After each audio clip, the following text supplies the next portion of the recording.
the real Hillary Clinton. The former Secretary of State has long touted her history as a champion of women's rights. Over the past 25 years, I have worked persistently on issues relating to women, children, and families. It is a violation of human rights when individual women are raped in their own communities. It is a violation of human rights when a leading cause of death worldwide among women ages 14 to 44 is the violence they are subjected to in their own homes by their own relatives. But newly unearthed audio tapes throw that claim into question. They're of Clinton in the 1980s discussing a case she took on as a young lawyer in Arkansas, the one in which she represented a man accused of raping a 12-year-old girl. Here's Hillary in her own words, laughing about how she helped get this convicted child rapist a reduced sentence. The case where I represented that guy, it was a fascinating case. It was really an interesting case. This guy was accused of raping a 12-year-old. Of course, he claimed that he didn't. All this stuff. He took a lie detector test. I had to take a polygraph, which he passed, which forever destroyed my polygraphs. How did it turn out? Oh, he plea bargained. We got him off. It was time served in the county jail. He'd been in the county jail about 2 months. The 12-year-old victim is now 52, and she claims Clinton went to great lengths to discredit her and, quote, took her through hell.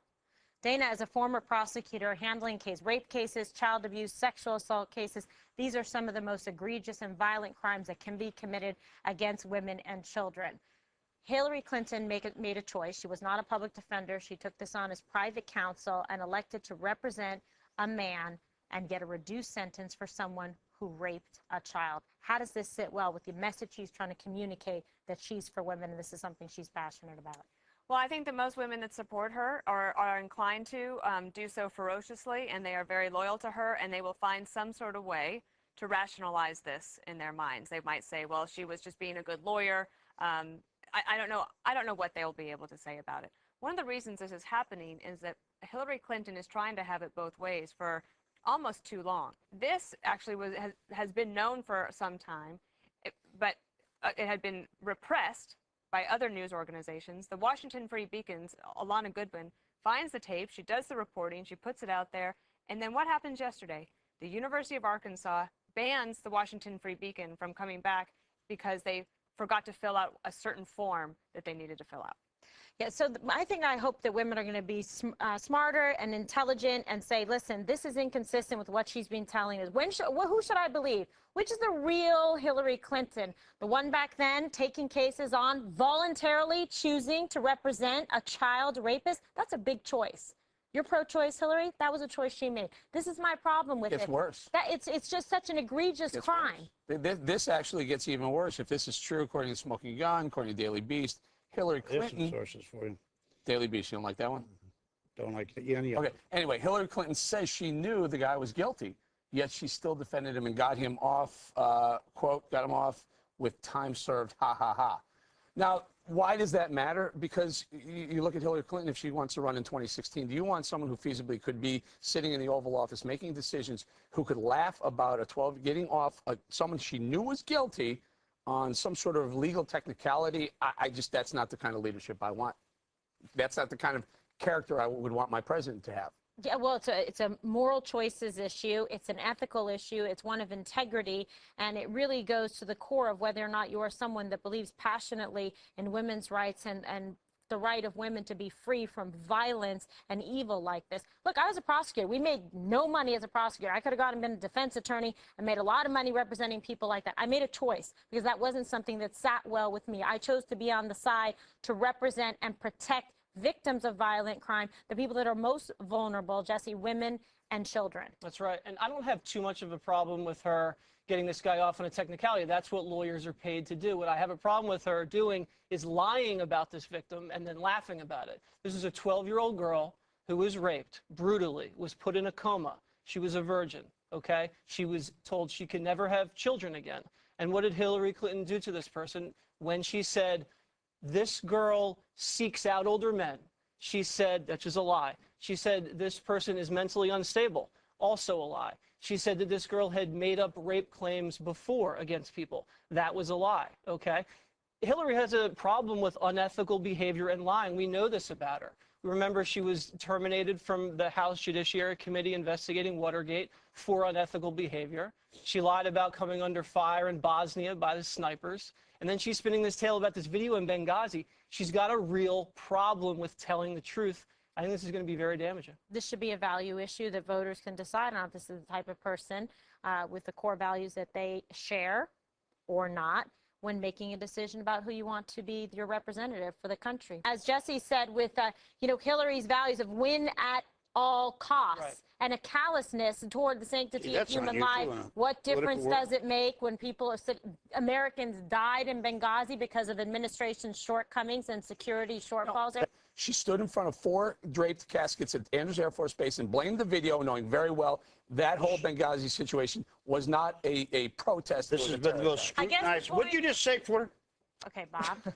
Bob, let's focus on this, the issue at hand here, because the whole platform that has been very strongly put forward by the Democratic Party and the left is, oh, the war on women, that the Republicans are committing a war on women. Is she the right choice? Is this a person with the right values? Is this a person that's 26 years of age? She was not a child, but she did traumatize a child. To this day, the woman is upset about the way she was treated, victimized by Hillary Clinton. And- she might not have been mentally unstable at the time, but you can bet being put on the stand like that and being forced to read these things about yourself, that somehow you are to blame, you are deserving of a rape, you are deserving of crimes of violence committed against you, is so far afield, so She offensive. has problems. Go But ahead. the interview is from somewhere between 1983 and 1987, so she wasn't 26 when she did the interview. Correct. And I think that her recollection of it is something, I guess, that is worth pointing out as well. I also don't think she has been the most scrutinized.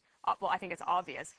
This has been out there, but the media protects her. If you read the Washington Free Beacon's Matthew Continetti today, with Glenn Thrush, now of Politico, when he was at the New York Daily News, was going to put this forward, and the editors, he said, buried it because they didn't want to hurt the cause. And it actually ends up hurting the Democrats in the long run when the media continues to try to protect them. The difference between this and the Mitt Romney story that I mentioned about on the front page of the Washington Post about him being a bully in high school, Right. is very different from trying a case when you're 26 and then talking about it 10 years later. Absolutely right. The time reference there that you made, Dana, is significant. And let's look at Hillary's history with women. I mean, I know she's done a lot, Bob, but I mean, think about what she's done as well. I mean, we've had her leading the charge to smear Monica Lewinsky as this desperate, reckless slut. Do you remember that? Or how about when Juanita Broderick accused her husband of rape? Juanita allegedly came up and said, well, Hillary came up to me, confronted me, and tried to threaten me to keep quiet. And also, remember in '93 when she was, the first lady running for president, she said, oh, well, I could have, stayed home and cooked cookies and drank tea in the kitchen, but I decided to pursue a profession. Is that your best case right there? Is that my best case? Is that just what you You know said? what? These are Part of it. examples of her declaring war on women when it's A politically war on convenient. somebody who was having an affair with her husband, which, yeah, I grant you, she was ambitious and it was going to hurt her, and she didn't want to see him get hurt. She Even- stood by her husband while he She was did, sexually and I'm amazed harassing she did. people all over the country. I don't know if that's the paradigm Well, no, of and being listen, a feminist icon. I still find it amazing she was willing to do that, but that's not for me to judge. The question of whether you're balancing her work with women against 3 or 4 instances you're talking about and coming down on the side that she's not a good representative of women is crazy. I don't think that these are 3 or 4 instances. This is like we said, a summation of her Multiple body of work. A where summation she's of her body of sided work? with people that have victimized women instead 4 of things in siding her with body of work? victims. Bob, if you're going to run on a campaign platform saying the other side's got a war against women, I'm the one. I'm your wartime consigliere on behalf of women to do what's best and fight for them, fight for women and children, then you bet you're going to get this kind of scrutiny. And it is relevant. And it's especially relevant that she brings it up 10 years later and her attitude about it.